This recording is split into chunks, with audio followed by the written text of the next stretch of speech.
বাইরে করো তো। সংগ্রামী আফামার জনসাধারণ,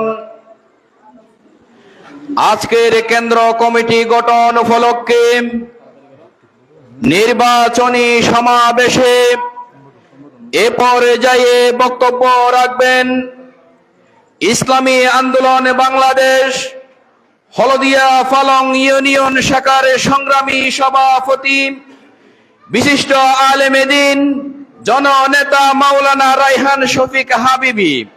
মাওলানা রায়হান শফিক হাবিবি।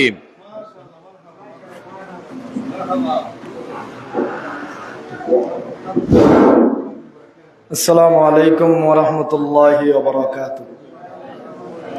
আলহামদুলিল্লাহি ওয়া কাফা ওয়া সালামুন আলা ইবাদিহিল্লাযীনা ইসতাফা। আম্মা বাদ।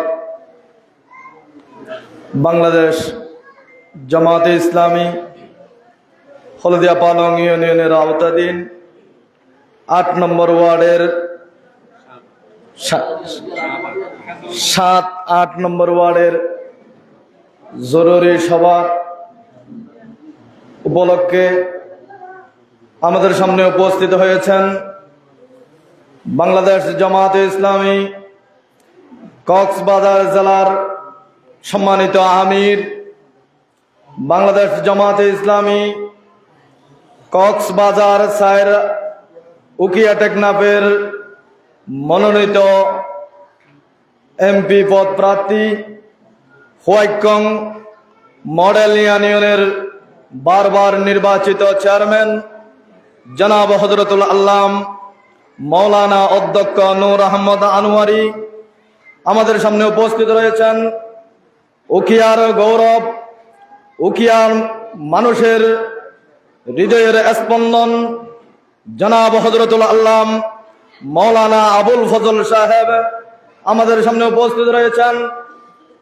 বাংলাদেশ জামাতে ইসলামী উকিয়া উপজেলা শাখার সম্মানিত সেক্রেটারি জেনারেল জনাব হযরতুল আল্লাম মাওলানা সুলতান আহমদ আমাদের সামনে উপস্থিত রয়েছেন। বাংলাদেশ জামাতে ইসলামী উকিয়া উপজেলা শাখার সম্মানিত সদস্য জনাব জাহাঙ্গীর ভাই আমাদের সামনে উপস্থিত রয়েছেন। বাংলাদেশ জামাতে ইসলামী হলদিয়া পালং ইউনিয়ন শাখার সম্মানিত আমির জনাব মৌলানা আবুল হোসেন সাহেব। সম্মানিত উপস্থিতি, আমি বিস্তারিত বেশ কিছু বলবো না। আমি বাংলাদেশ ইসলামী আন্দোলন বাংলাদেশ হলদিয়া পালং ইউনিয়ন শাখার সম্মানিত সভাপতি। আমি বলতে চাই, আমরা বাংলাদেশ স্বাধীন হওয়ার পর থেকে আমরা দেখতে পাই আমাদের এই বাংলাদেশে ক্ষমতার হাত বদলা হয়েছে, কিন্তু মানুষের ভাগ্য কেউ পরিবর্তন করতে পারে নাই। আমরা দেখতে পাই বাংলাদেশ স্বাধীন হওয়ার পর থেকে আমাদের উদ্দেশ্য বলেছিল বাংলাদেশ স্বাধীন হওয়ার পরে বাংলাদেশের মানুষের ভাগ্য পরিবর্তন করবে, কিন্তু 51 বছর বয়সে আমরা বাংলাদেশের মানুষ শান্তির আশা করতে পারি নাই, ঠিক কিনা? আমরা বাংলাদেশে 92% মুসলমানের দেশে আমরা ইসলামকে রাষ্ট্রীয় ক্ষমতায় দেখতে চাই, ঠিক কিনা? আমরা আমাদের মুহতারাম আমির চরমোনাই পীর শাহ হুজুর বলেছেন আগামী নির্বাচনে ইসলামের পক্ষে ব্যালট বাক্স হবে একটাই। আমাদের এই একটাই বাক্সতে আলহামদুলিল্লাহ বাংলাদেশের মানুষের কেউ ঠেকাতে পারবে না, ঠিক কিনা? আমরা যখন ঐক্যবদ্ধ হয়েছি, আমরা ইসলামী দল যখন ঐক্যবদ্ধ হয়েছি, আমাদের হুমকি দিয়ে লাভ হবে না, আমাদের ধমকি দিয়ে লাভ হবে না। আগামী নির্বাচনে আমরা ইসলামকে রাষ্ট্রীয় ক্ষমতায় দেখতে চাই, ঠিক কিনা?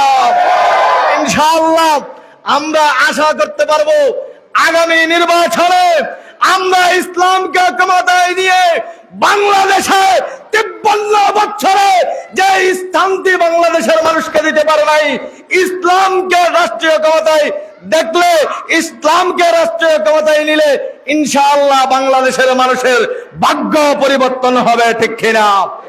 আমি স্পষ্ট করে বলতে চাই, আর কোনো ভয় পাবেন না।